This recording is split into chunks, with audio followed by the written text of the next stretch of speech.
Welcome to my final educational webinar for 2024, and I'm going to go through all the details about the UK Global Talent Visa. Just a bit of about myself that I'll be talking about. What is the Global Talent Visa? I'll talk about the Stage 1 endorsement application and process. I'll only be talking about the Stage 1 endorsement application process because it's an endorsement application. Stage 2 is the visa application, which I'm not qualified to talk about. That would be an immigration solicitor question if you have any, but I'll just go through the process and then you can see if you've got any further questions. I'll also be giving you an idea of my packages of support because I do support in the Stage 1 endorsement process, and giving you all options of how I can support you. I'll also talk about my tips as well. I was a recipient myself, and then I became a coach. So I can give you some of my tips being a recipient and a coach. And then at the end, we'll be going through some of your questions and I'll give you answers to your questions if I can. Please pop it in the chat or the Q&A and I'll get to it at the end. So if I haven't met you already, I have spoken to some of you, but if I haven't, my name is Michelle Hewer. I am Vietnamese by background. I am an Australian and British citizen. I am a global talent visa coach, and that is as a result of me being a recipient of the Global Talent Visa in 2016. And I was a Tech Nation Visa Ambassador. So back then when I was endorsed as an exceptional talent, I told my story and shared it with a blog. And then Tech Nation asked me to be an ambassador for 2 years so that I could help others as well learn about the visa, because it was such a new visa back then. No one knew about it. I didn't even know about it until I stumbled across it. And then they needed, successful recipients to talk about it and share their story. So I was an ambassador for them for 2 years. They have ambassadors now, but because I'm doing this, I'm no longer an ambassador. So in 2019, 3 years after I received my Global Talent Visa, I received my indefinite leave to remain visa, and then I became a British citizen as a result of getting the Global Talent Visa. So that process was very straightforward. The hardest the hardest application was the Global Talent Visa endorsement application. But once you do your time, and obviously they do legal checks when you apply for those visas and citizenship, it's pretty much a straightforward process. So I spent 7 years in the UK. I based myself in Manchester and Newcastle, and I traveled a lot down to London to work on my startup. And my background is I was an Australian solicitor working in property law in Australia. Quit my job and became a tech entrepreneur, where I started my wearable tech startup. So being a founder of a wearable tech startup actually allowed me the opportunity to apply for the visa, because the Global Talent Visa allows founders and employees who work for tech companies the ability to apply for the visa because it's a tech visa. As I said, I wrote a blog about my journey because no one really knew about the visa, and I just wanted to share my story. And that blog went viral, and that's how I became a coach, because I had so many people contacting me about the visa, and then obviously being an ambassador. It just naturally progressed to doing this full time, and I love doing it. It kind of takes me back to when I was a lawyer. Even though this is not a legal application, it's very similar in that it's about convincing and advocating for yourself and your story as to why you want this visa and why you deserve to be in the UK. So over the years, I've been doing this since 2016. I've coached over 1,000 tech entrepreneurs, senior execs, and tech employees. My success rate is 90%. And even though the decision time for stage 1 can take up to 8 weeks, the average is 3 to 4 weeks. But my best result is some of my clients have received a result within 3 hours to 27 hours. So those are the biggest achievements. And it's great news when my clients receive a result straight away. Average is 3 to 4, but it can take up to 8 weeks. Some of my clients have included people who've worked for WhatsApp, Sony, LinkedIn, Meta, Google, Zoom, Oracle, Coinbase, so big tech companies, so employees of these companies, but also I've helped startup founders, CEOs, CTOs, UX designers. You can see the list. There's business and technical applicants that I help and have succeeded in. And even though these roles, I mean, I help, people who have similar roles, everyone's story is different. And that's what we need to bring out in your application so the assessor can read it and learn more about it. What I like to do is kind of look at it as a sort of like a personal branding exercise, marketing. You want the assessor to kind of feel like they know, like, and trust you through the evidence that you present, and that they obviously want you to be in the UK. Okay, just a quick disclaimer. This is about stage 1 endorsements only. I'm not affiliated with the Home Office or Tech Nation, and I'm not an immigration solicitor. So I can refer anyone if they've got any immigration questions to an immigration solicitor. So, in order to get my global talent visa, I produced evidence such as this type of evidence where I was seen as a leader in the wearable tech industry. And even after getting the visa, I was continuing to do all this stuff to show that I add value to the tech sector. So I've been interviewed, I've been asked to host and run panels, I've been asked to speak at events, I've been featured in, high-profile publications about my startup. I was asked to be a judge at a wearable tech IoT hackathon. I was featured in TechCrunch. So there are lots of things that I was doing to showcase that I was a leader in my field, in the field of wearable tech. And this is what the assessors are looking for. They're not only looking for internal leadership within your company, but they're also looking for a public-facing profile. So if you Google yourself, what will you find? And that's the main thing that I ask my clients. If you Google me, you will find some things about me. This is very old. I don't know if it's still around, but I do still find myself on Google when I do Google myself. So that's a huge tip for you. So it all started with one blog, as I mentioned. It's on my website, and this was the blog that went viral, just telling my story really about how I did it and how I got it. And it really takes a village to help you, especially asking your networks to really help you and support you in some letters that you need them to write. So I'll go through that in a second. So you can read about my blog on my website. So more recently in October, just 2 months ago, I hosted for the very first time a celebration party in London where I invited a select VIP of all my clients who received the Global Talent Visa over the years. And we had a great party, and I got to meet them because during COVID, I could only do online meetings, and now I only do online meetings. So it was lovely to meet everyone face to face and give them a hug for, obviously celebrating and achieving their milestones. So we had a really good time in London, and got to meet everyone since getting their visa, and met some of them for the first time. So it was really great. So this is my Tech Nation Visa alumni. There is another Tech Nation Visa alumni, which is the group. Once you get the visa, you can join the group, the bigger group, and they host parties like this as well. But this was just all for my own clients, which was really lovely. This is the LinkedIn ladies. I helped quite a few people at LinkedIn and some startup founders. I interviewed Michael last week. If you watched the webinar there, if not, it's on my YouTube. So some people from Meta, so loads of people came, and it was a really good celebration. So if you've heard about Tech Nation closing, they did threaten to close last year, but Founders Forum acquired them, and the visa is still available to be applied for. Just proceed as normal. There is a tender out, which is closed now, for a new endorsing body to take over. We don't know if Tech Nation or the Founders Forum Group are still continuing to be the endorsing body. They may have put forward an application, but there will be a new endorsing body announced to take over for the next 3 years. So we don't know any details yet. That will come next year. So just proceed as normal. The Tech Nation visa, or the Global Talent Visa in digital tech, is a very popular one. It It won't go away. It's open all year round and you can apply at any time. So just continue as normal, really.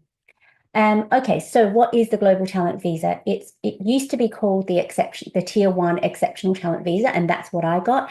But then they rebranded and called it the Global Talent Visa in digital technologies.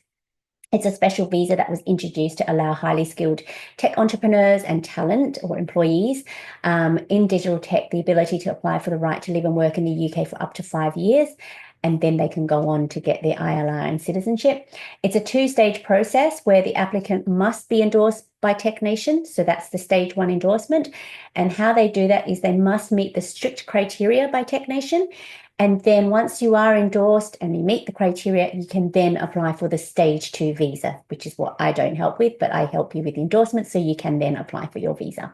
It is more than a job application. It's an application based on merit. So you do have to prove, even if you are eligible, you have to prove that you meet the criteria by listing all your achievements and convincing the assessor why you meet the criteria and why you deserve to be in the UK. And they used it, well, I'm not sure if they still do it, but I use the hashtag TechNation Visa because the Global Talent Visa is the umbrella visa. The Global Talent Visa has lots of different endorsing bodies. The endorsing body that we're concerned with is Tech Nation because it's for digital tech sector. There are other endorsing bodies for other sectors such as arts, fashion, science and engineering. There's architecture as well. So that's why it can be confusing. It's the Global Talent Visa in digital tech, which I'm a specialist in, but there are other visas in different sectors which other people can apply for. But I'm only talking about and specialize in the digital tech visa. So the benefits of the Global Talent Visa, it does give you the freedom and flexibility to live and work in the UK for 5 years. You can also apply for indefinite leave to remain and then British citizenship. And you can also bring your dependents with you, like your spouse and children who are under 18. And that's a big plus as well. You can register a UK limited company on this visa. I get some students who I help who ask about this because when they're on a student visa, they can't register a limited company because of their visa restrictions. So that's why they switch to the Global Talent and then they can, register a UK limited company, especially students who want to start their own startup. That's why it's important for them. Also, you can work for a tech company without the need for a company sponsorship. So some people don't have a visa in the UK and they come over from their own countries and they get the Global Talent so they can work anywhere they want. I also get some people who are on a tier 2 skilled worker visa, but they want to switch to the Global Talent visa because they don't want to work for their company who has sponsored them, or they just want a bit more security in that, with a lot of redundancies happening at the moment, in case their job is at risk, they have their own visa. So if they are made redundant, they still have the right to live and work in the UK under their own visa. And I found that that's mainly the reason why I did it, especially because I had my own startup. I was on an entrepreneur's visa, and that was quite restrictive in that I was only allowed to work on my startup. But when I switched to the Global Talent, and the reason why I switched was because that entrepreneur's visa didn't give me that indefinite leave to remain and citizenship, which I wanted. So by switching to the Global Talent visa, I was able to work somewhere else. I didn't have to just be restricted into working for my startup. I took a break and became a community manager for an IoT accelerator for a few months, and then I became a relationship manager for the digital tech department for the university. So I did that because I just wanted a break from my startup and then went back to it. So it gave me so much freedom and flexibility. My visa was not an issue because it was attached to me. It was also cost effective in that the stage 1 application fee is in the hundreds. It's not in the thousands. It's only when you do get endorsed and then you go for stage 2 is when the fee is a bit more, but you're probably more willing to pay for it because you know that you're more likely to get it. And the fee is a bit more expensive in stage 2 because of the immigration health surcharge, and everyone has to pay that. And it's for medical reasons. So I'll go through the fees later on, but these are some of the benefits that I saw and a lot what my clients see when they look at getting or applying for the Global Talent Visa. And these are some of the real benefits that as a result of getting the global talent visa, we don't know until, you get it and then you realize actually there's so many opportunities and so many great things that happen as a result. So basically it gives you a bit more credibility by being endorsed as an emerging leader or a leader in tech. It also gives you confidence because, Tech Nation is a very reputable body in the UK. They've given you the confidence to apply and get promotions or seek more opportunities because someone's saying you are an exceptionally talented leader, and that's a really good ego boost. You also can apply for promotions because you've got your own visa now. I've had clients who have gone on and gotten 2, 3, or 4 promotions in their job because, you're not stuck with an employer. You basically you want to work there. You can leave at any time, and then you want to apply for more promotion. You've got really nothing to lose, really. You can negotiate and renegotiate your salary because you've got your own visa, more opportunities. You become a role model for people in your own country. So I have a lot of clients who tell their story and they refer a lot of their friends from their own country and say, "Hey, look, I've got this visa. Why don't you check this out?" And then they become their role models themselves. And it also gives them a sense of security. I've also had clients who, now that received the Global Talent Visa, they know where they're going to settle because this visa allows settlement. And they've gone on to buy houses, and they know that they're going to be, based in the UK for an indefinite amount of time. There's no visa hanging over their head anymore. So these are real benefits, and these are the benefits that I saw as well when I received my Global Talent Visa. Just a few stats here. Obviously, there are people from different countries. These are the main countries people are applying from, but obviously there's people from 90 plus countries from all over the world, but these are obviously the most common. There's a 54% endorsement rate. So remember how I said my success rate is 90%? It's really, it's not a great endorsement rate, but that's what the stats are showing, that for every 2 applications, 1 gets through. And the good thing is you can resubmit. You can look at the feedback and you can resubmit. And I help a lot of people with their resubmissions because some people have done it themselves or gotten other help. But the assessor didn't see that they met the criteria. So we have another go at it. And sometimes it does work. Usually for me, when I work with clients, we get some really good feedback from the assessors and use that to help strengthen the application and apply again. And you can apply at any time. You don't have to wait. It just depends what kind of evidence you have. So I help a lot of people with the second time round. And then obviously the first time around, I help a lot of people too.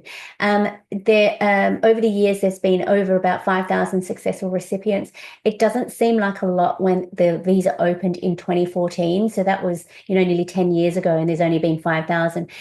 Plus. The reason is because obviously there's only a 54% endorsement rate, but also when I applied and they have lifted the cap, there was a cap. There was only 200 per year that could be endorsed. So that's why there's not many successful recipients along with the endorsement rate.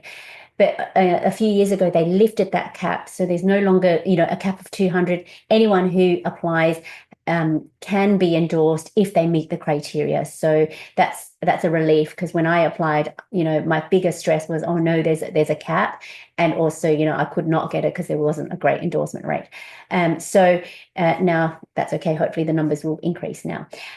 So just a quick stats, because tech is very male dominated. Obviously, there's a 75-25% male-female ratio. But I do help a lot of women in tech apply for the visa and become successful. And then there's obviously the Tech Nation visa alumni. So there's my alumni, and then there's the wider alumni as well, which you can join when you receive your Global Talent Visa. So this was in a report. These are just some of the stats. Don't get put off, but these are just some of the stats that you can see from countries. So these countries here have a lower endorsement rate. I help a lot of people from these countries, but I also help people from these countries as well. But you can see it's just stats that, people from the US have a higher endorsement rate than people from these other countries. But look, that's just stats. Don't let that put you off. Here also, you've got some skills people who are being endorsed from these backgrounds. Again, stats only. It's interesting because you can see it's a mixture of business and technical skills because this is a tech visa. It's not just software engineers and network engineers and people, security architects. It's not that they're the only ones getting it. People who have business skills are getting it as well. Biz dev, marketing, operations. So I get a range of people. So, it doesn't matter which business or technical skills. It's just in the evidence that you provide. It makes a difference in your application. Okay. So again, these are just some of the stats over the years of numbers of applicants. So there have been obviously over 10,000 applicants since 2014. Mine was in 2016. There weren't stats then. I was one of the top 50 that received it in 2016. So then over the years, you can see it's gone up and up and up. This is a huge jump. And the reason was because last year when they said that TechNation was closing, there was a surge in applications. That's why you can see that surge. And I was very busy during that time.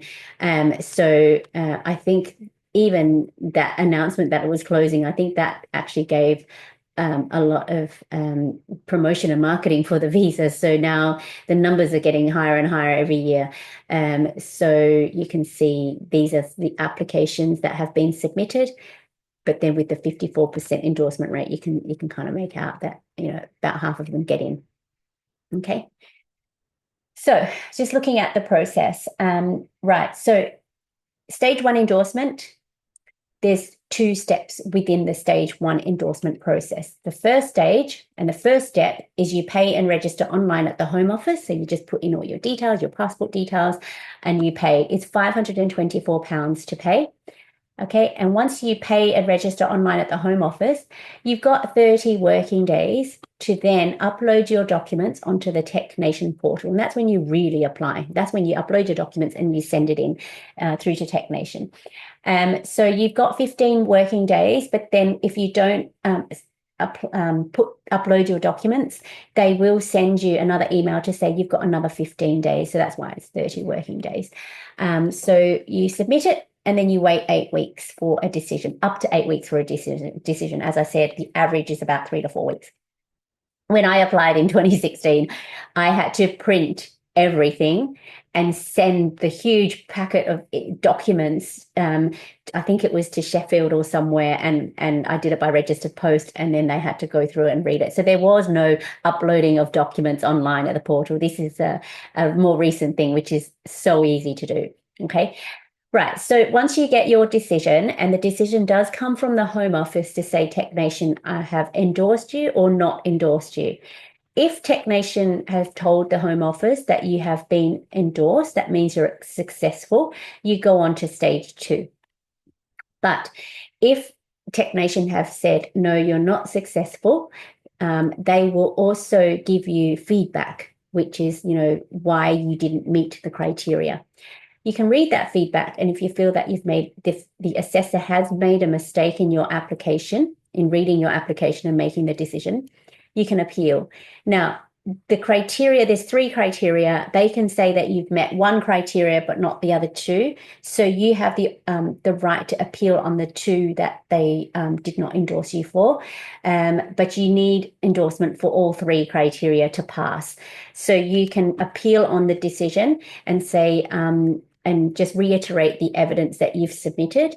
You cannot put new evidence in. So that's why it's really important when I help clients or when I review their applications is you have to put your best foot forward. You have to put everything you can, because if you are unsuccessful, it'd be too late if they reject you, because you cannot put new evidence in. You can only reiterate the evidence that you have produced and say that the assessor made a mistake because they missed this evidence. They didn't read it properly, or they didn't put enough weight on it. So that's why it's really important. So once you submit, make sure everything is in there. Otherwise, it's really hard to appeal. Okay, so the appeal, there is no fee. You've got 28 calendar days to appeal the decision, and they have 28 calendar days to respond. and then it gets assessed by a new assessor, and then they can either agree with the first assessor to say no, we don't think that you have passed, and we agree with the first assessor, and these are our reasons, or they can say we accept your appeal and we overturn the decision, and you are successful. So if you are successful, you got this letter, you then apply for stage 2, and that's the visa stage, which I was talking about. It's a legal application. It's a Home Office visa application. The fee is only £192. You've got your biometrics. I think biometrics is about £19.20 from memory. I don't know, you have to check that. But then the immigration health surcharge, that's the expensive fee. That's $1,035 per annum. So if you've got a 5-year visa, it's times 5 years. So that's where the thousands come into it. And then obviously if you have dependents, spouse, they pay a similar fee as well per year. So it can get quite expensive. So, but you don't pay this until you're endorsed. So, that's something you need to budget for. And then it takes about 3 to 8 weeks as well. So all in, it could take, a good 16, about 4 months just in the decision time. It's not the preparation of your application. Sometimes I work with clients between 2 months to maybe 6 months with their application, and they get a result, within this period of time. So that, again, you have to think about the time it takes to not only prepare, but the decision time. Maximum is about 4 months, but 8 weeks is for the endorsement decision. So preparation, I would say around 2 to 4 months when people work with me. Okay.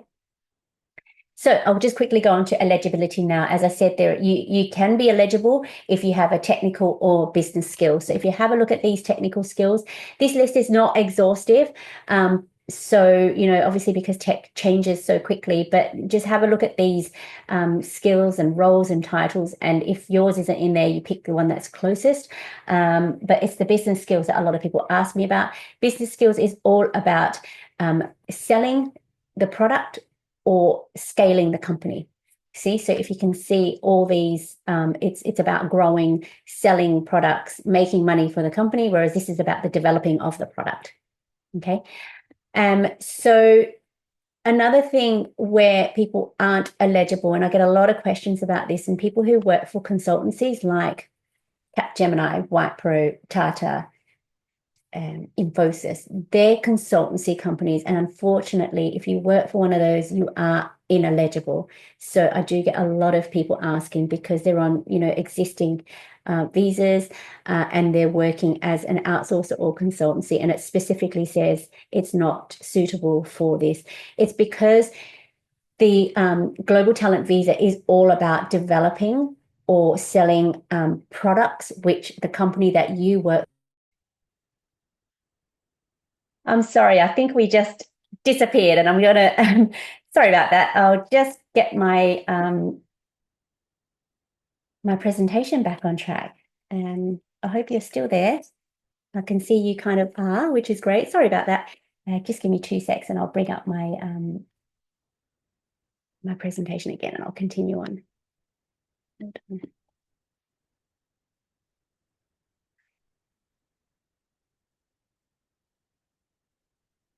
I'll just whiz through this.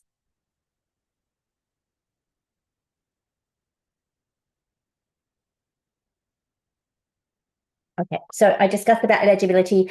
Consultancies, people who work for consultants aren't eligible, unfortunately. Okay, so there are 2 categories. There's the exceptional talent or exceptional promise category. So the exceptional talent category is if you have more than 5 years experience and you're later on in your career, and you can prove your leadership through your skills and achievements. And these are people who are more senior leaders, managers, CTOs, and CEOs. You should choose the exceptional talent category. Now, if you have less than 5 years experience or you're early in your career and you can prove your potential to be a leader or emerging leader in tech, and you're obviously a bit more junior in your career, then you go for the exceptional promise category. Now, the difference is if you apply for exceptional talent and you are endorsed with exceptional talent, it means that in 3 years you can apply for your indefinite leave to remain visa. But if you apply for exceptional promise and you get it, you have to wait 5 years before you get your indefinite leave, or before you can apply for your indefinite leave to remain visa. So the difference is in 2 years. Now, I have helped some clients who are on a tier 2 skilled worker visa. Okay, and time in their tier 2 skilled worker visa counts towards the global talent visa in order to apply for the indefinite leave to remain. So, for example, I've helped loads of people. Michael, who I interviewed, Yashaswini, as you can see in my inspirational webinars, they were on tier 2 skilled worker visas and they were in the UK already for 2 or 3 years, which means that when they were endorsed with exceptional talent, they were then able to apply for the global talent visa straight away, and then straight away apply for the indefinite leave to remain because they had already spent 3 years in the UK. So that's what is the best part about being endorsed under talent and also having a tier 2 skilled worker visa, because time in the UK counts already.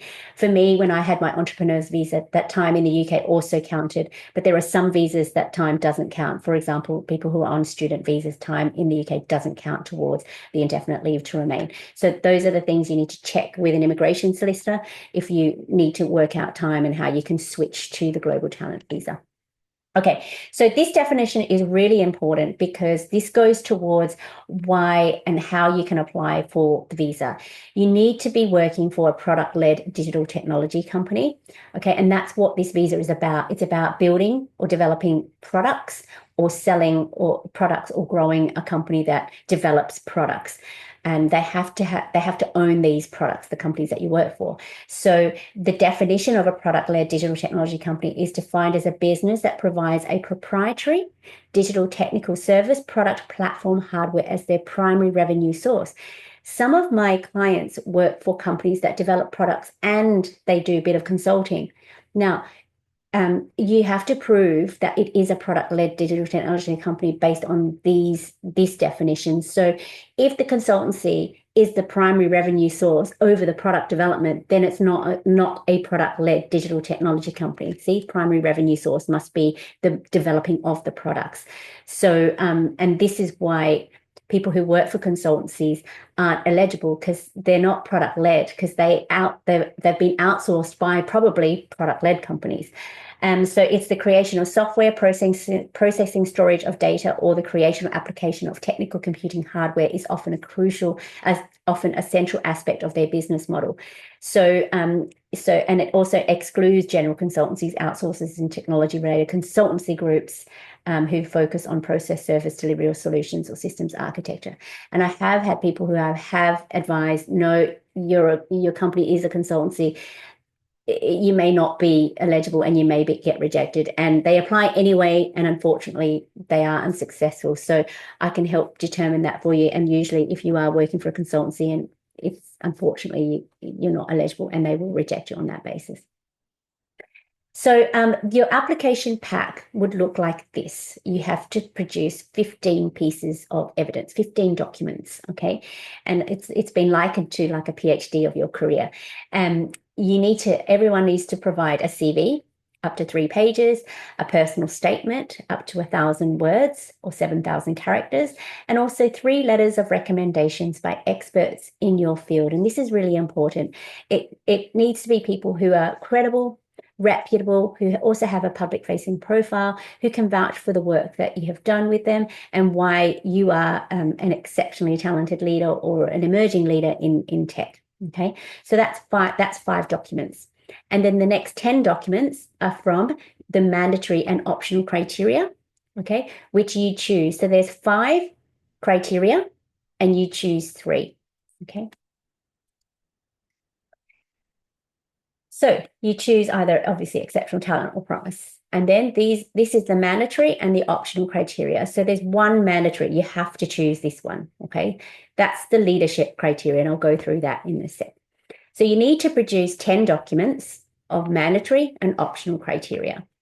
But because there's 3 criteria, 10 documents, if you think about it, it's 3 documents times 3 is 9 documents. So you have an extra document to put against one criteria that you are stronger in to make up the 10. So if you're stronger in leadership, put 4 documents and then 3 and 3 in one of these optional criteria. So the first optional criteria, you choose 2 out of 4 out of these, okay? So if you choose innovation, you need to show that you have proof of innovation or any examples of innovation from when you were working as an employee of a product-led digital technology company, and you're working on a new digital field or concept. So it's got to be kind of something new, groundbreaking in the last sort of maybe 5 years. You wouldn't go any older than that, because then it's not new anymore. It'll be too old. So this example, and a lot of people, and don't be put off, but not everyone has patents. So this is where I would put patents. If you have applied for a patent, it doesn't necessarily have to be granted, because patents, as you know, take a long time to be granted. But this is typically where I would put patents in. And I have helped a lot of clients with their applications and put patents in. If you don't have patents, you'd have to sort of look at the work that you've done and show, your innovations and why you feel it's a new digital field or concept. Okay. The second optional, and you need at least 3 examples to make up the 10 documents here. And the second example is optional criteria 2. This is proof of recognition for work outside of your immediate occupation that advances the tech sector. So it's volunteer work, okay, that you do outside of your day-to-day job, and you need at least 3 examples here. The third criteria is optional criteria 3. You need to show significant technical, commercial, or entrepreneurial contributions to the field while you were working as an employee of a product-led digital technology company or a founder of a product-led digital technology company. So this is more about your impact. This one's about your innovations. Okay, so here with the impact, you want to show a bit of metrics, and I'll go through that in a bit more detail. And then the fourth one is about your academic contributions. I chose this one because when I was working as a startup founder, I collaborated with a university, and they were researching on wearable tech. And obviously, I was building a product that was related to wearable tech. So we collaborated, and I helped them with their research, and they explained how. And there was a letter from a professor, and there was some publications as well that was written. So I use this one. Not everyone does, because not everyone is research focused, but I use that criteria. Okay. So let me go into more detail about the first one, the mandatory leadership criteria. And this is the most important criteria, I feel, because it's not just related to your work, it's related to your outside of what you do in your day-to-day job. Because the criteria is that you need to show that you have been recognized as a leading or potential talent in the digital technology sector. And what this means is a leader of exceptional talent or promise must show extraordinary ability by sustained or emerging national or international recognition. And sustained means obviously over a period of time. So you have to demonstrate that you have a level of expertise or emerging expertise. The difference is expertise is obviously exceptional talent. Emerging expertise is exceptional promise, which places them at the forefront of their respective field in the digital technology sector. Okay. So these are some of the examples of leadership. And if you've gone into my website and you've completed an eligibility questionnaire, I have this table, and I ask you which ones can you tick, and you need at least 3 examples of these. So I have broken it down to internal versus external leadership, because you've got internal leadership, which is number 1 and 2. You've got organizational, product and thought leadership within your company. And you've got marketing and biz dev, things that you've done for your company to increase their revenue, their customer growth and commercial success. Okay. Number 7 also is an example of internal leadership, because you're commanding a high salary. And a lot of people ask me, what does it mean by high salary? When you want to prove to someone that your salary is high, you would look at what the average salary is in the industry, and you would provide proof of that. And then you provide what your salary is to say, well, this is my salary, this is the average, mine is higher. That's how you prove high salary. You can't ask the assessor to determine whether or not your salary is high.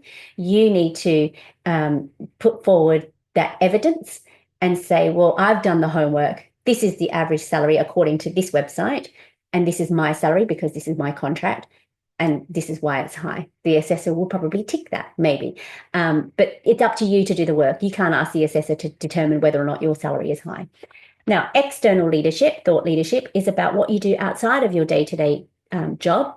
And it's more, you're looking at industry leadership, thought leadership. So if you've done any open source projects, if you've won any industry awards, if you've done any speaking engagements, published in major trade publications, if you're a panel speaker, a judge, or if you're involved in a large technology-led industry initiative. Okay, and the evidence includes any letters of support, news clippings, the actual awards, any promotion material of you speaking, any lines of code for your open source, any articles that you've been featured in or written, any media and press that you've been in, any books that you've written. I've had lots of clients who've written books and become authors of their books if they were featured in any articles, which I have, and any interviews that they've made. So these are just some of the examples of leadership, okay? And it needs to be sustained and over a period of time, not just right before you submit, in 3 months before you submit, you start doing all these things. The assessor is going to think, are they doing this for the purposes of the application, or are they actually a thought leader? So you need to really be careful about, your leadership strategy. And I can help with that. So it's usually helpful if you have a sustained over a period of time. And I know people want to just apply for this straight away. This is not a short-term thing unless you have already done this over a course of maybe 2, 3, 4, 5 years. Not 2, 3, or 4 months. Okay. And this is about leadership, is about your personal branding. Personal branding is an intentional effort to create a public perception of you by positioning yourself as a leader or authority in your field. And if you're already thinking about this, this might be something that you can think about at the end of the year for something, a goal that you need to work on for next year. It's not about bragging when you're trying to sort of looking at creating your personal brand. And I know people hate the word personal branding. I like to think of it as maybe raising your profile, or, highlight your strengths and establishing your reputation and building trust to your readers or your audience, communicating your unique attributes that you bring to your current or desired industry. So when I was, building my wearable tech startup, I had 2 hats that I was wearing. I was wearing my founder hat, which, I was promoting my company and I was building this product. But another thing that I did on the side, I really couldn't talk about my product because it was all under wraps. It was all IP related. But what I could share was what I knew about the wearable tech industry and what the trends were. And it was almost like looking, at who's doing what in wearable tech to help me kind of shape my product. So I talked about that instead of my product. So I became well known in the wearable tech industry. I was telling people what I knew about wearable tech, what products were coming out, IoT. I was doing that instead of talking about my product. So if you think about it, it's very much like, instead of talking about the products that your company is building, which is part of your job, you can talk about the industry in general, what you've learned and known over the years of working for these types of companies, developing these types of products, but not specifically mentioning the product of your company. So that's how I did it. And that's how I was able to brand myself as an expert in wearable tech. And that's what the assessors liked. And that's the kind of evidence I was able to produce. And if you're still not sure, thought leadership is about sharing your insights and ideas and a unique point of view that provokes new ways of thinking, sparks discussions and debates, and inspires action. A true thought leader knows a topic inside and out. You should know this. You're in this every day, okay? And you've formed a clear, unique, and defensible point of view about it, and you can freely share that perspective. And I know a lot of people say, well, why do people want to hear from me? As I said, not everyone has a different story because everyone has different experiences. Okay. And it's okay to share that. And no one will judge you on that because it's your experience. It's what you think and what you know because you're in that industry. I was very scared about it myself, but the more I went to conferences and the more I wrote about it and talked about it, I realized not many people knew about wearable tech, or, if people did, that's fine. But there were lots of people who wanted to learn more about it. And I was out there sharing everything that I knew and they liked it. So it's just finding your voice and sharing it, because people will appreciate anything that you do to share your insights, what you see in the world. And this is why I created my Leadership in Tech course, because I could see that a lot of people are very good at what they do in their day-to-day job, but they're not very good about sharing their insights, okay, and thought leadership. And this is something that I'm very passionate about because I had to learn it for myself. And I did this within in 3 years while I was building my startup. And I'm sharing this now with you that you can get started within 3 months, not wait, 3 years and do it. I just did it, but now there's a strategy behind it because I've done it. So I've got a leadership in tech course. The course outline is obviously it's about the visa and what is a leader according to the visa and all the different types of examples, which I've just explained, but in even more detail. And I also give you some real life examples from my successful clients who have done this and some of my examples as well. Okay. So that you can see what leadership looks like, how to structure your evidence. And even if you haven't got it, you can see what they want and what it would look like to inspire you and motivate you to really showcase your thought leadership. And as I said, this Global Talent Visa is not a job application. It's based on merit. It's based on what value you can add to the tech industry. Okay. I talk about your, being self-aware and self-reflect and talk about your self-care. I talk about identifying your strengths and building resilience and confidence. Some people are so scared of sharing what they know, but it's not about fear. It's about feeling it, but doing it anyway, because you know that you have lots of things to share, and you can start small and build it up so that you can gain your confidence, and having a growth mindset in order to do it. Here I talk about your networks and your personal branding, and then obviously a conclusion. So, and also as part of this course, I will give you a free 45-minute coaching session to develop your leadership strategy, because we have the visa in mind. Okay, that way you can get support from the beginning, and then we can figure out what your leadership strategy is so that you can then do it for the purposes of the visa. Okay, that's all I'm going to say about that. Right, now let's talk about the innovation criteria. Okay, so we're now going to the optional criteria, and there's 4, and you need to pick 2 out of 4. The first one is innovation, and this is where I talked about like the patents. If you don't have patents, you need to show a proven track record for innovation or examples as a founder or senior exec of a product-led digital technology company, or as an employee working on a new digital field or concept. And some examples are obviously patents, and you must look at dates again in the last 5 years. I'll only go as far back as 5 years because obviously it's not going to be very new if it's older than that. Showing your designs, any concepts or prototypes or strategy if you're a business applicant, to show your innovations.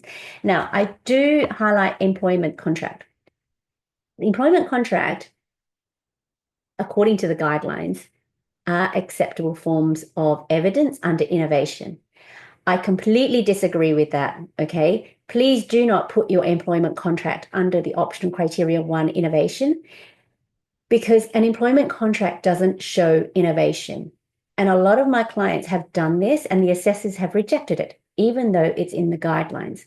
If you want to put your employment contract, I would put it under leadership high salary, which I talked about earlier, so long as your salary is higher than the average. Okay. So I just wanted to highlight that, because this is a mistake that a lot of people make, which is not their fault, but I've seen lots of assessors give feedback that employment contract is not a form of innovation, which is correct. But why is it in the guidelines? That's something that TechNation needs to take out, but I just wanted to let you know so you don't make the same mistake. The second optional criteria is proof of recognition for work beyond your occupation that contributes to the advancement of the field. So it's volunteer work, community work, mentoring, structured programs, if you're a part of a STEM ambassador program.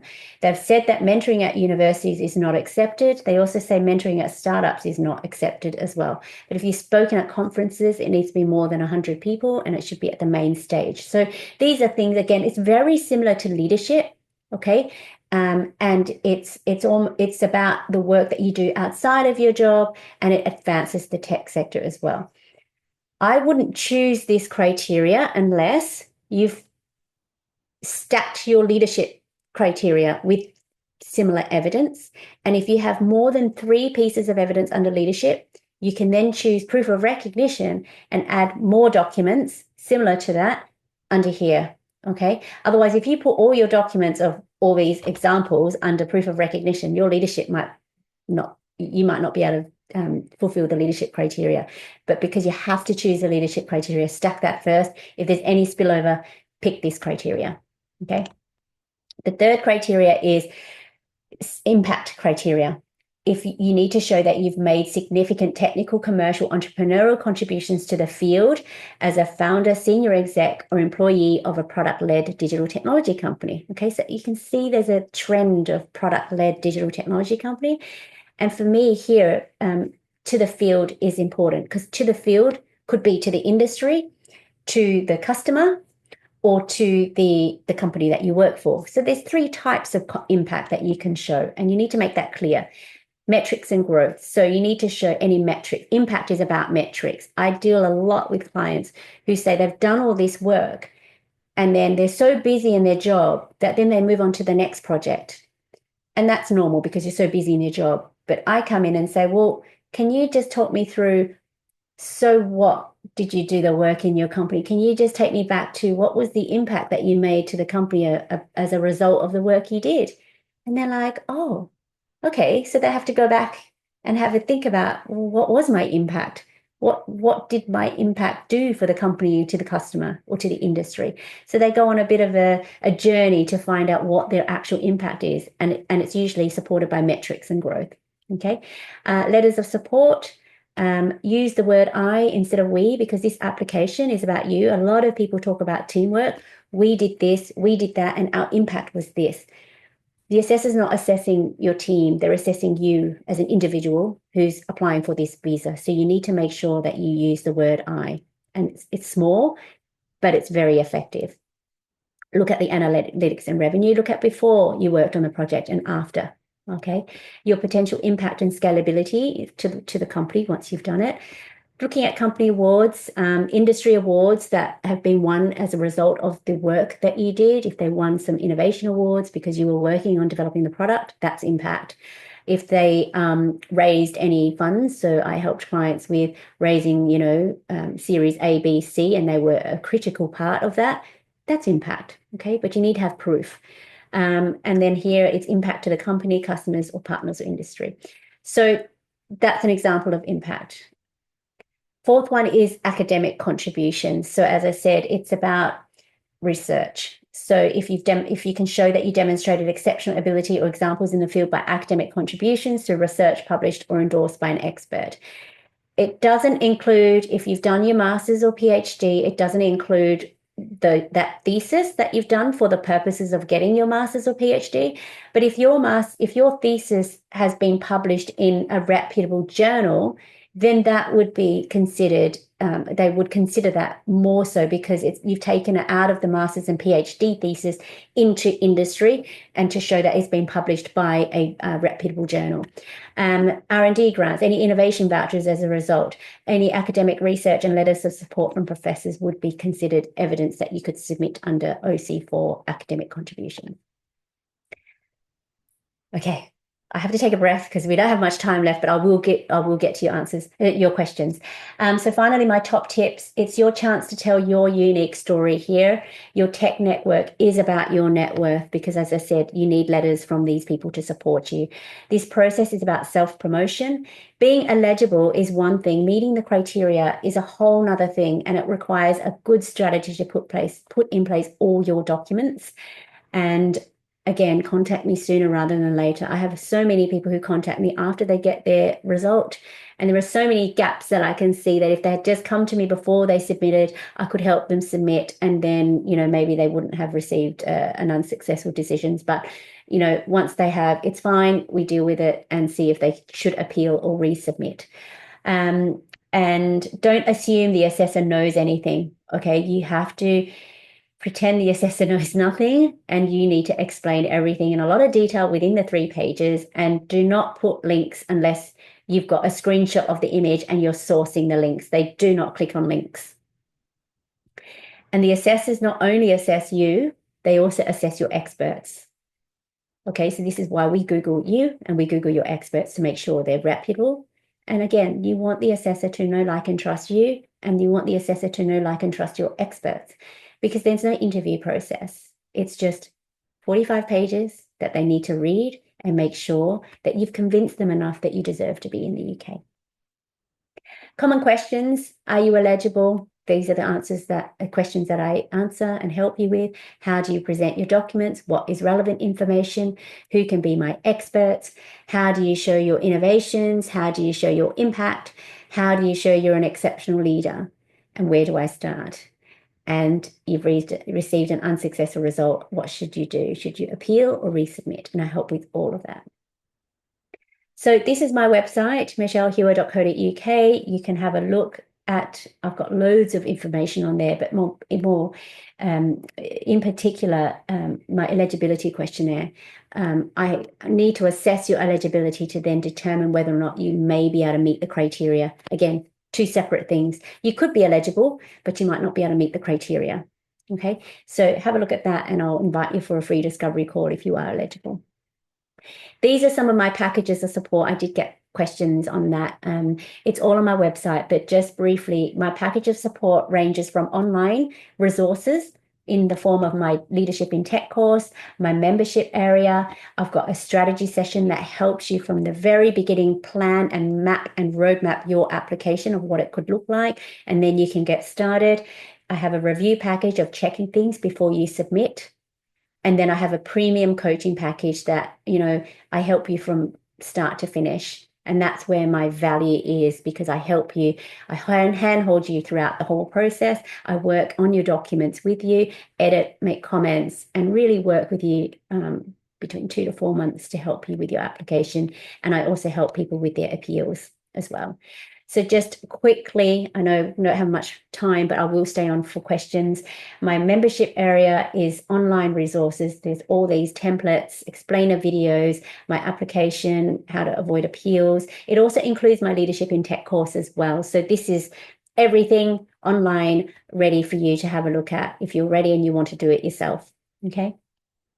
My strategy session is very, very popular because this is where I help people at the very beginning, because people don't know where to start. They don't know what to include. There's a whole host of questions that I can answer, and then they can be well onto their way to do their application themselves if they want to, or they can upgrade to the rest of my packages.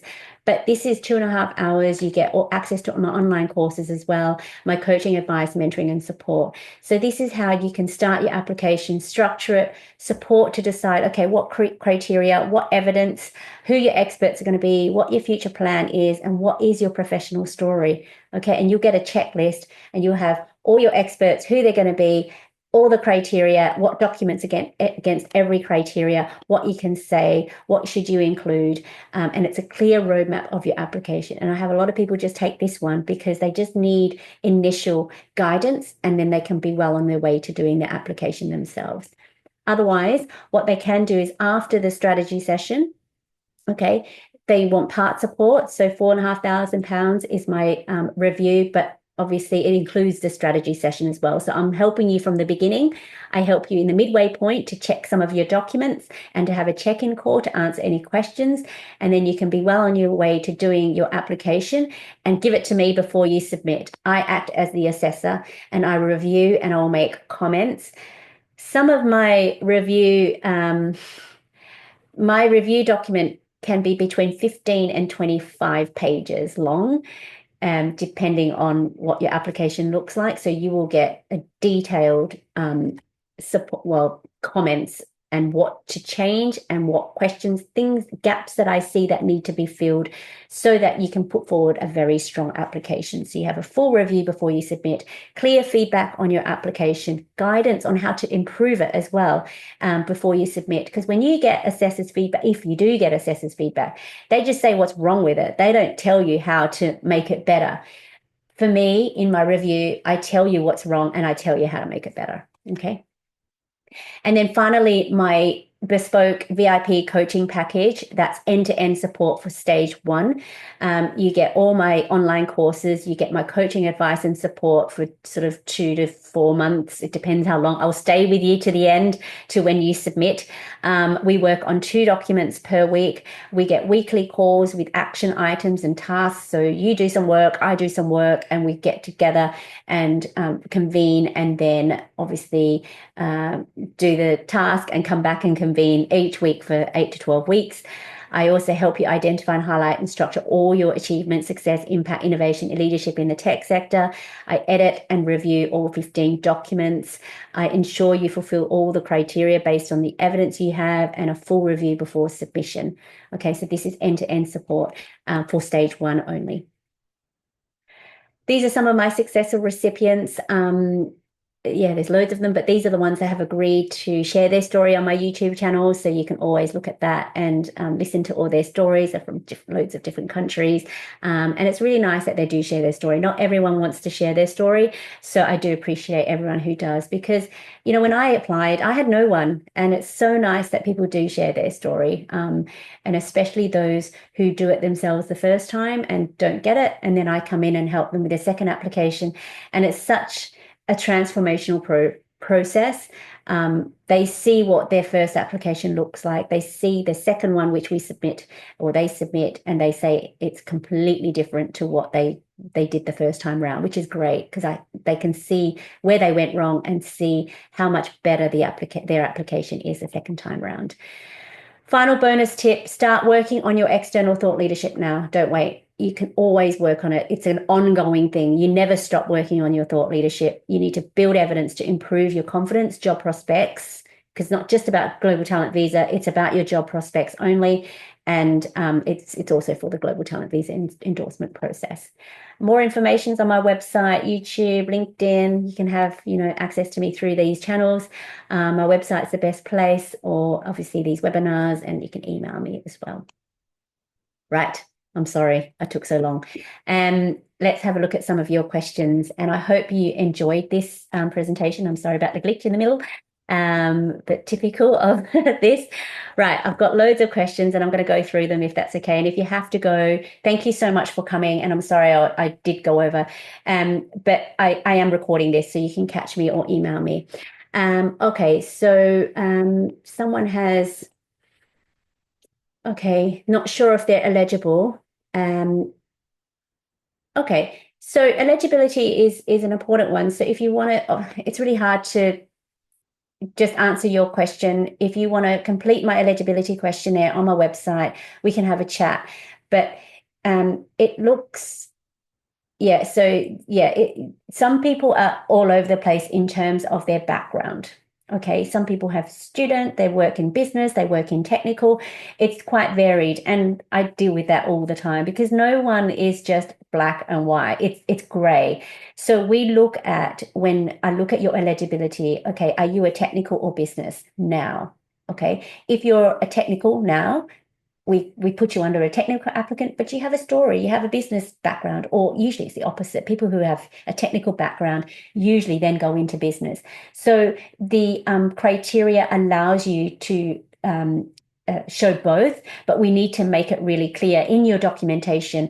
This was when you were a technical person. This was when you were working as a business person. And then overall, and then obviously with your evidence from letters of support, they confirm which one they're supporting you in, or both. Okay, so it's really about your application.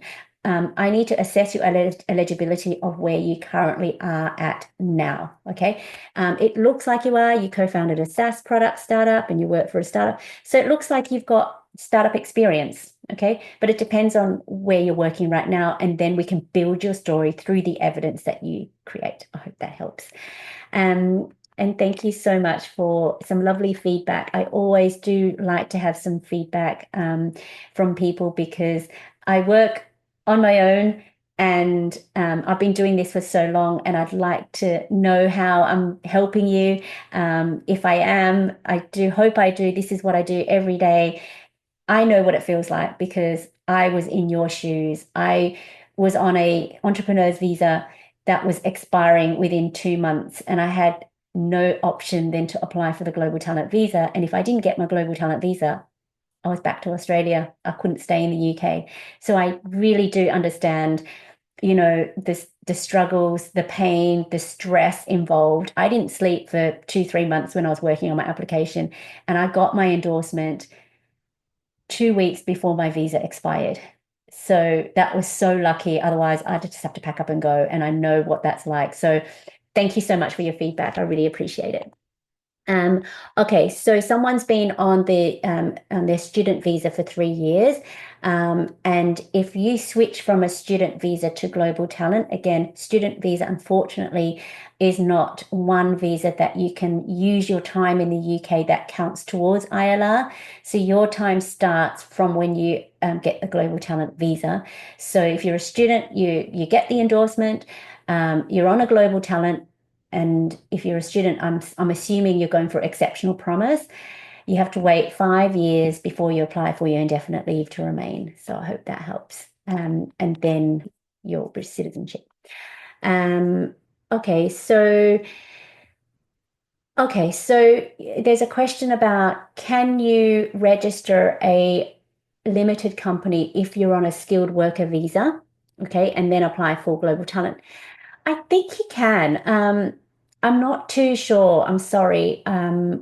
This might be a legal question, but I do have another issue, which is more about you working for your own the company that's employed you on a skilled worker visa. Because I'll use my example. Okay, I was working for a university, and they obviously made me sign an employment contract. And usually in the UK, they only allow you to work for them. And so your contract is exclusive because you're an employee working for that company. So if you have a startup, which I did, I had to disclose it to the university to say, well, I do have a startup. I am doing that part-time while I'm working for the university. So I needed to seek approval from the head of to allow me to continue working for my startup and working for the university. Otherwise, I would breach my employment contract because my employment contract says I cannot be working for anyone else. So that's something that you might need to talk to your employer, and also talk to a solicitor about, okay, you're on a skilled worker. What are the requirements under the skilled worker visa? And does that stop you from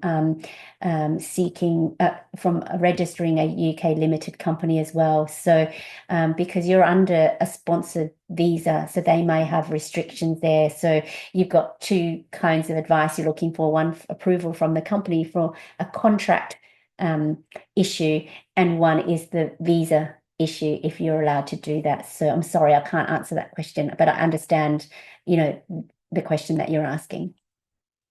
How far away can I build a suitable public profile for the application? So again, as I said, it's over a sustained period of time.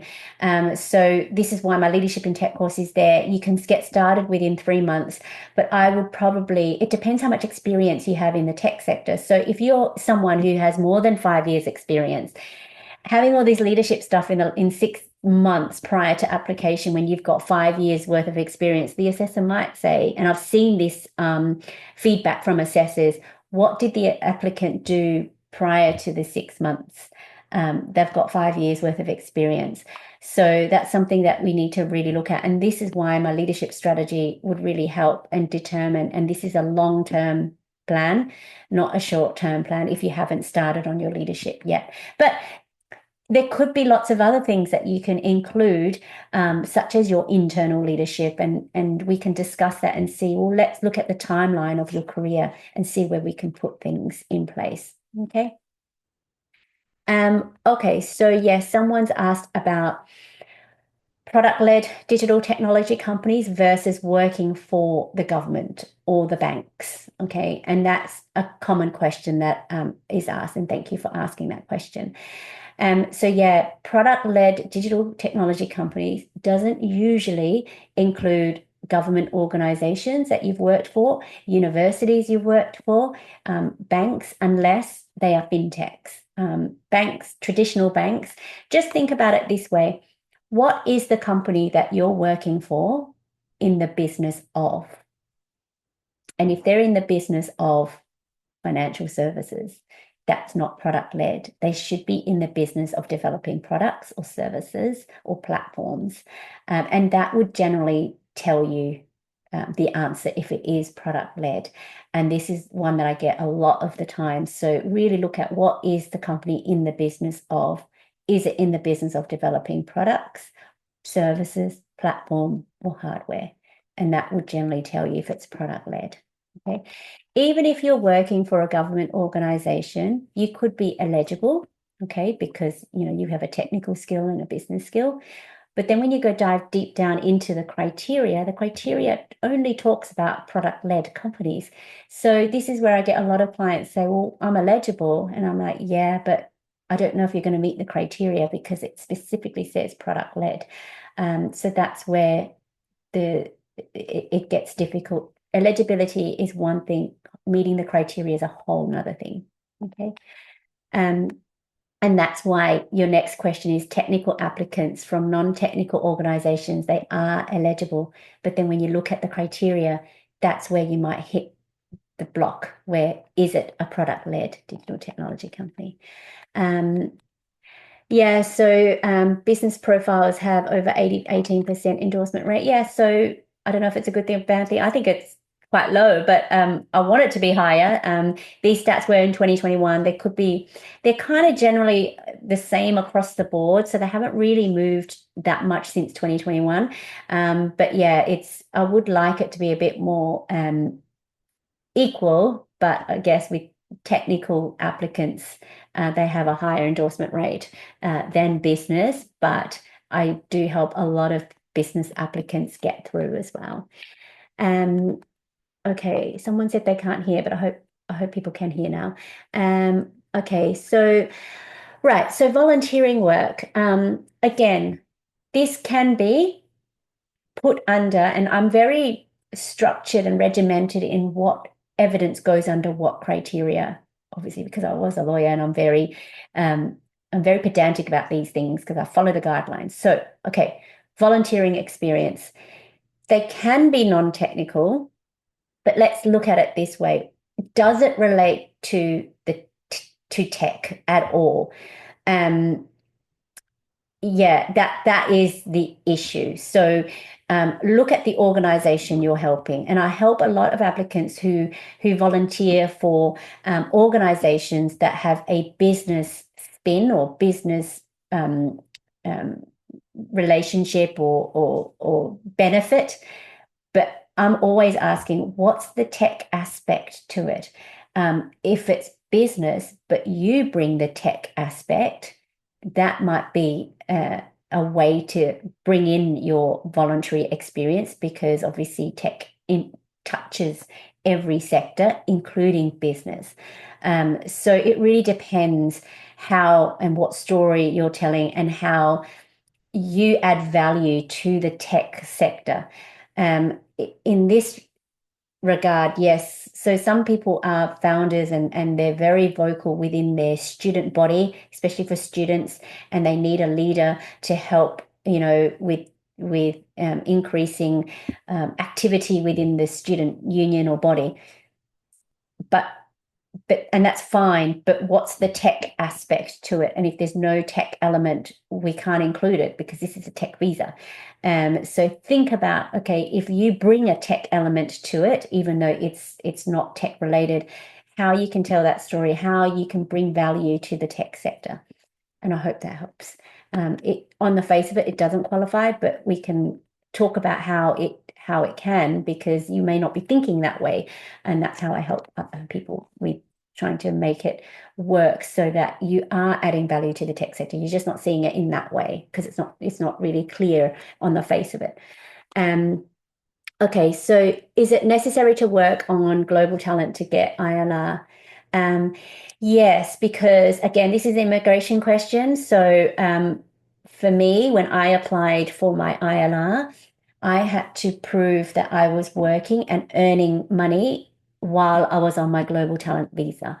So, Jen, and I'm telling you from my personal experience, for your personal experience, you need to ask a solicitor. But when I applied for my ILR, and that was in 2019, that was a long time ago. But part of the requirements of the ILR is I had to provide my payslips from when I was working at the university or when I was working for the IoT accelerator. I also had to prove that I was working in the digital technology sector. So I had a letter from the university explaining my role and how it helped, how it was related to digital tech, because I was a client relationship manager in the field of digital tech. So I provided that letter, pay slips, and just proof that I was working in tech because it's a global talent visa in digital technologies. That's the reason why I got the visa, and the reason why I'm applying for indefinite leave to remain is by working in the tech sector. Um, okay, so okay, yeah. So I get a lot of people who are very shy about building their thought leadership, and and that is very common because not everyone wants to go out there and be public, and and I understand that. But sometimes this process also requires to get you out of your comfort zone, to be a bit more active in the tech sector. Especially a lot of technical people that I help, they don't want to go out and speak and stuff, but that's okay. This is how they do, their open source contributions. They go online a bit more, and they can help the community a bit more. They can join committees, and help in the background. That way, they don't have to be all public facing, like I was. I mean, I was comfortable doing that. I mean, I was scared, but the more I did it, the better I got at it, and the more people wanted more information from me. So sometimes you do have to start, and also it helps in your job application. It also helps employers want to learn more about you, and want to hire you as well because you're confident in speaking, sharing your ideas, and being a good and valuable team member to their organization as well. But I guess it's hard to start. So start small. When I started at meetups, where smaller IoT and wearable tech meetups. And I started that way because it wasn't so scary. There was only 20 or 30 people, and, got to know the community and then started speaking at them and helping that way. So hopefully that will help. Yeah, you can definitely start. And this is why my leadership strategy is there. We start by what you're comfortable with first, and then slowly, once you get more confident, you can just look at, going a bit bigger. And it can take time because, it's one of those things that you need to be comfortable, but also push yourself a little bit and challenge yourself. Um, Academic contributions, yeah. So masters in research, and okay, yeah. So again, yeah, if it's got to do with your masters, then no. But if you've published in a reputable publication outside of your masters, then yeah, that would be included, or that you can include that. You need also a letter from a research supervisor as well. So yeah, you can't include those things. And unfortunately, I know it's okay. So a few years ago, they did have a sixth criteria called certifications. They got rid of that criteria. And that criteria was those types of things that you can show certifications to improve your skills in the tech sector. So if you had a master's or you had certifications in some technical courses that you did, a lot of people chose that, and they provided their certificates and things like that. But now it's not a criteria. They got rid of it. So now there's 5 criteria instead of 6. So that's why I wouldn't, because that was for that purpose then. Okay, so the 10th piece of evidence, as I said, pick a criteria that you're strongest in and put the 10th document against that criteria. So you would have 4 documents in one criteria, 3, and then 3, which makes it 10. Okay, so how does the assessor access this evidence based on the criteria? Okay, so when you upload your documents onto the TechNation portal, it'll ask you what documents are you putting against each criteria. And this is where my strategy session roadmap checklist will help, because I do that with you for you. So, and I tell you how you can name your documents so that the assessor doesn't get lost. But the form will ask you, and you will put that there, so it's fine. There's no age limit for this global talent. Stage 1 global talent visa endorsement application. People say I'm too old. That's not an issue. Being too old isn't a detriment. It's actually, it could be a benefit because you might have more experience. If you're too young, then yeah, you might not have enough. So that's why they distinguish between talent and promise, because they understand that people who are in their 20s won't have as much experience as people in their 50s. So that's why they distinguish between talent and promise. Okay. Okay. So someone's asked questions about working in one country, and they worked for fintech in one country and then moved to the UK and not being able to secure a job working in the same industry. So again, it depends on the story. You are within the 5 year limit, so you wouldn't be able to talk about what you're currently doing if it's not in tech. I'm not sure. I'd like to talk to you a bit more about that. But look, generally speaking, you have experience. It depends what you're doing currently, because again, that's where the eligibility comes in. But if you've got experience in the last 5 years, it can be used. We just need to make sure that you're still eligible to apply, and see what kinds of evidence that you've done, evidence that you've got since in the last 5 years. So we can still have a look. The chances of being endorsed, it really depends. Are people, ask me a question, what's the chances or likelihood of being endorsed? It's really hard because I haven't seen your evidence, and it all impinges on your evidence, your story, how you've structured your documents and things like that. So all I can answer is, are you eligible? Yes or no?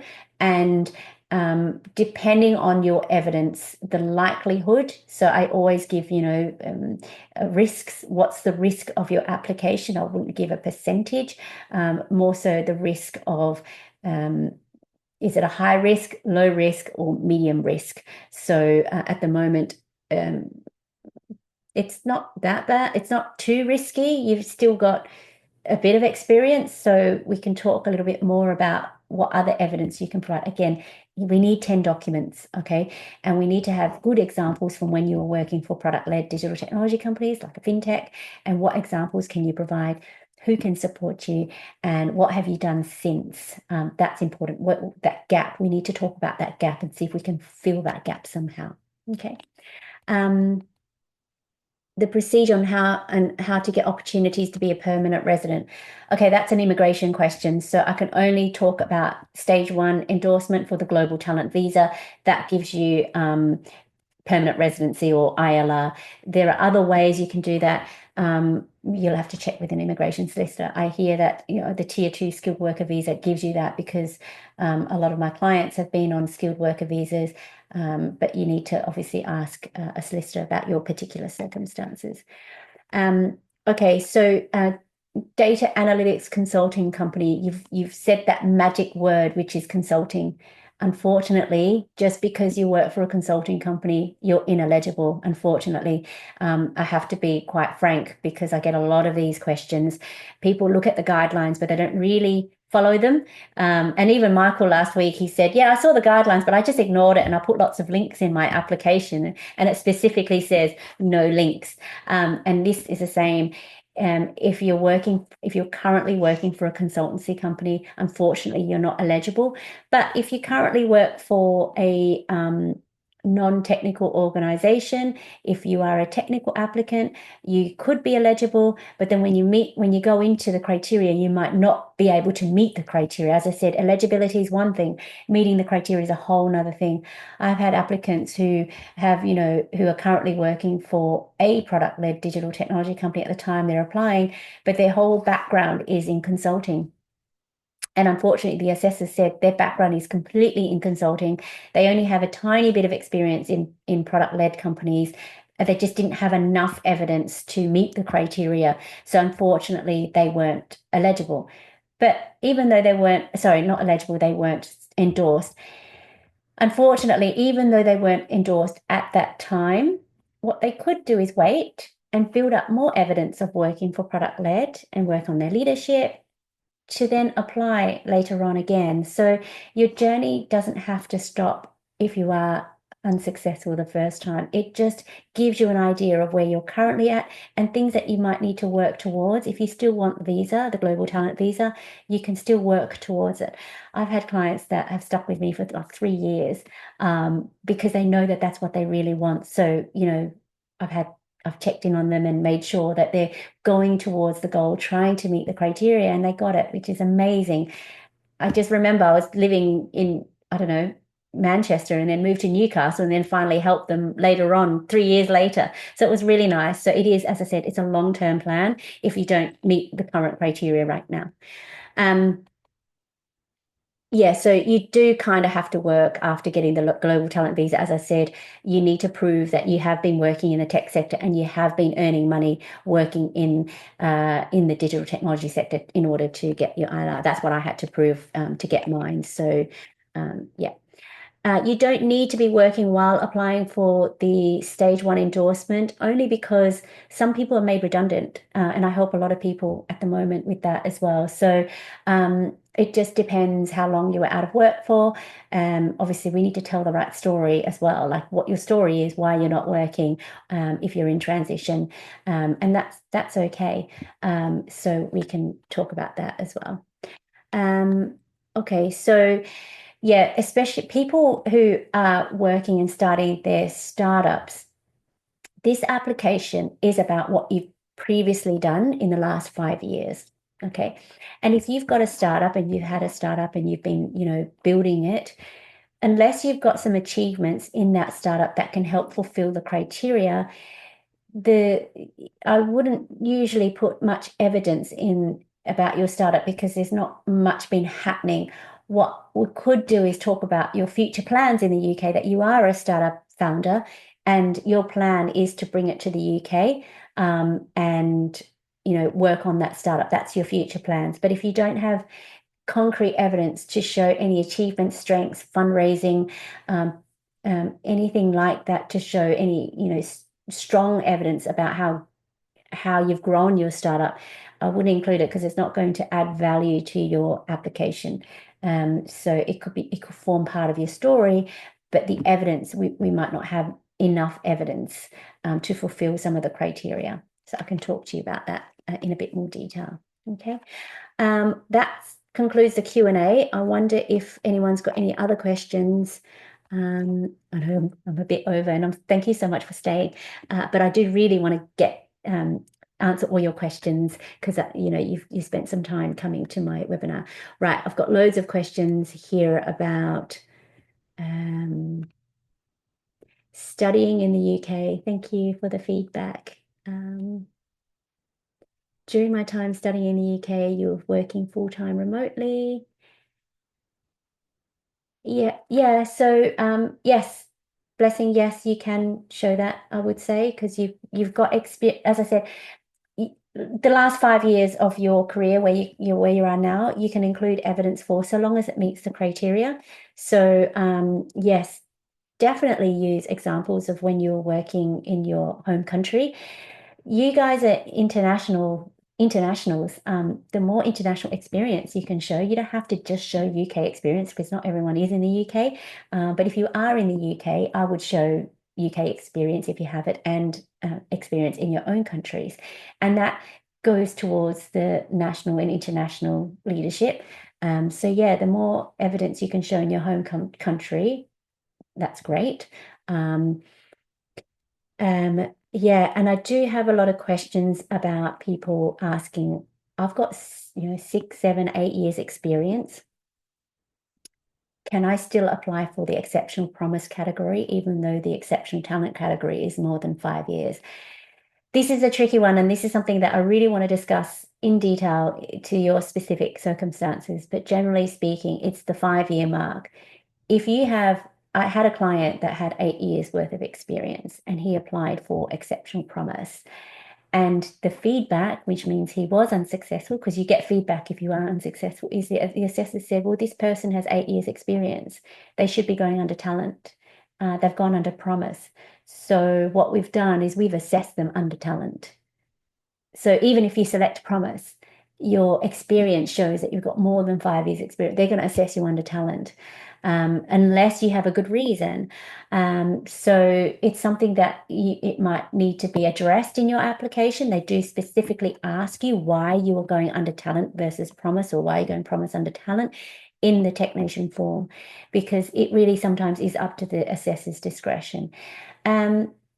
Sometimes though, people have been working in, say, finance, and then they move to the tech sector. and they've been working in finance for, say, 4 years, but they've only been in the tech sector for maybe 3 years. So in the tech sector, they've argued that they've only been in the tech sector for 3 years, even though they've had finance experience, but that's got nothing to do with tech. So they go for promise. And sometimes that gets through. So it really depends on your situation. It really depends on how you've explained. As I said, assessors, do not assume assessors know everything. They're reading your application, and I know I said it's 45 pages, but your application form is another like 30 or 40 pages. Plus, you've got to include all your CVs and audit trails for your experts and letters and things like that.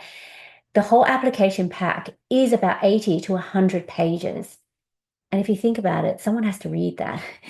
And it's got to be clear. When I work with clients, we put it in more than one place if things are important, because sometimes assessors miss things. When you read books, you don't read word for word and you don't really follow exactly what's going on unless it's kind of repeated throughout. So that's my strategy when I work with clients is we repeat things sometimes when it's really important, and just to keep the assessor engaged and making sure they don't miss things, because they do, they're human. And that's what the appeal process is for. So yes, please, yeah, we might have to discuss this a bit further. I think I've chatted to you as well. Yeah, again, if you've built your leadership experience from the ground up, that's why I said you need to look at the timing and is it sustained. Assessors will look at the dates, and if they see something's been if you've been starting to build your leadership, 3 months before you submit, they'll be like, is this for the purposes of the application, or are you really a thought leader in your field? So that's something, this is why my leadership strategy is really important. So we can talk about it. We can figure out, okay, let's start building your leadership. Okay. Making you a leader in your field, not doing it, 2, 3 months before you apply, because they will look at dates. Again, yeah, so switching visas, the only visas that I've helped with clients is switching from skilled worker to global talent. That might be an immigration solicitor question. For other visas, I'm not familiar with other visas to switch, so you need to check with the solicitor for that. Valine, I'm going to check a Q&A. I hope there's no question in the oh yeah, you're telling me that there's questions. Have I answered all the questions? I feel like I have. Okay, yeah. Someone's asked if you've worked in a product-led organization for 5 years and then afterwards begin your own tech startup, can you qualify? It sounds like it, from what you're saying. So yes, I'd say so. I feel like I've answered everyone's questions. If I haven't, can you repeat it? Because there's loads of questions, which is great. And thank you so much for asking all these questions. Um, and okay. Okay, I've got one more question here before I finish up. If you want more questions, I'll stay on. But I do I do have to go soon. But yes, please put all your questions in, and then I'll get to it. I'll stop when there's no more questions. Yeah, so for the 10th evidence, which criteria should it be linked to? So your 10th evidence should be linked to any criteria that you're strongest in. So if your evidence is about leadership or innovation or impact, just pick the criteria you've already picked and then just put that 10th evidence under that criteria. So don't put it under a whole new criteria. Pick one that you've already picked. So I usually would want 4 pieces of evidence against leadership because that's mandatory. But if you have, say, for example, some of my clients have 4 patents, which again, please don't let that put you off, but I'm just using it as an easy example. They had 4 patents, so we put 4 patents under innovation, which meant they had 3 examples of leadership and 3 examples of impact, which they chose. But if they only had 2 patents, I would have just put the 2 patents under there. Patents are very strong pieces of evidence. So in that case, what I've done is I've only just put 2 patents under the innovation criteria. Okay, and I left it at 2 documents as opposed to 3, which I normally do. But because patents are quite strong, I put 2 under patents, and that's the only one that I would do that for. I put 2 patents there, which means that's 2 documents, which means I have now allowed that client to put 4 documents under leadership and 4 documents under, say, impact, OC3. So that's 4, 2, and 4, 2 and 2, which makes it 10. The reason why I do that is because I've seen applicants maybe put like 1 or 2 documents under leadership, 6 documents under innovation, and then 1 under impact or 2 under impact. It doesn't give a balanced application, which is why I kind of go 4, 3, and 3 and kind of make it kind of balanced, because you're giving the assessor as much as you can for them to assess you under each criteria equally. Because if you only give 2 examples of leadership, what if they don't like those 2? You've got nothing else to fall back on, and they're just going to say leadership's not met. But then innovation, you've put 6, and you're like, okay, yeah, innovation met because you've got 6 evidence under innovation, or if you've got 6 patents, that's fine. But then you've passed on innovation, but you haven't passed on leadership, which means you've not been endorsed anyway. So the best thing to do is have a really well-balanced application if you can, and have 4, 3, and 3. Hope that makes sense. Recommendation letters. I do have templates in my membership area, but really what recommendation letters should talk about is obviously establish the experts' credibility, because again, they're assessing not only you, but they're assessing their experts as well. You also have to show your expert CV, but it'd be nice to have a paragraph about who the expert is. So the expert will say, I'm an expert in this. I've been working in this field for X number of years. I've met the applicant since however long, and this is how we met, and we've worked in these ways. So it really talks about, it's a story, it's a storytelling process. So hopefully, and explain how and why do they think that you are an exceptionally talented person in your field. So give specific details and examples. And I've got my own application and the letter that my mentor wrote about me, which was really nice. And I'll put that in my membership area as well, so you can have a look. So think about, again, this is why we have the strategy session, because there can be lots of people who know you, but they could be all from the same company. So they may be saying the same thing about you, which is fine. But again, I want you to have a well-balanced application. I want each expert to give a different story about you and how they know you and how they've worked with you and why they think you're a leader in your field. So having 3 people from the same organization say the same thing about you doesn't really give a well-balanced application. So I like to kind of make it quite varied, and tell different things about you, and pick people, who you've worked with over the years who have something nice and different to say. I hope that makes it clear. And maybe they can talk about some of the evidence that you've provided as well in your application, which always is nice as well. So I hope that helps. Okay, I'm going to do one more question. Can being in a tech accelerator be evidence under innovation?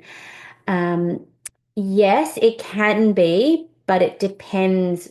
Okay, being accepted in a tech accelerator is one thing. What is it? What did you do? What's the impact of what you've done? Yeah, I don't know how that would show innovation, unless you've won an innovation award or something. Like being accepted in a tech accelerator. I would probably think, if you're a founder, this is in silo. I don't know if you should do it, but in my thinking, I would probably think it would go better under leadership, because being accepted in a tech accelerator means that you were probably a founder of a startup. And I don't know this, but if you're a founder of a startup, being accepted in a tech accelerator has, you as a founder has helped grow your startup, okay, which is fine. But what's the impact of being in that tech accelerator? Did it lead to investment of your startup? Did it lead to anything good for like anything positive, any achievements for your startup? Because being accepted is one thing, but we need to delve a bit more into what did you do to grow your startup, or to or to have any achievements for your startups. So we need to go one step further.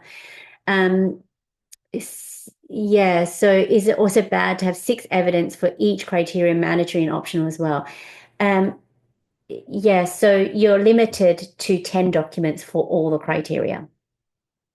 I would do 10 documents. I wouldn't do 6. So don't do two and two. You've got up to 10. So I would use 10 if you can. Because I've seen clients who only have like 5 or 6 pieces of evidence. They don't do well. It's the clients that have up to 10 or 10 documents that do better. So it's not bad. It just won't strengthen your application, won't add value to your application. Okay. So last question. Someone has 10 years experience in non-tech. If they get a new job, what duration will make you eligible? So the criteria is that if you have any letters to support you, they need to have known you for more than 12 months. And so at least 12 months, but then again, what impact will you have in 12 months? So you might need a bit more time. And this is why I go as far back as 5 years. I mean, obviously, I wouldn't. Obviously, you don't want to wait 5 years. So maybe probably 2 to 3 years is when you can actually establish yourself as a leader or emerging leader in tech, because 1 year is not going to be enough. Definitely, you're only getting yourself, settled in the first year. So I would probably look at maybe 2 years.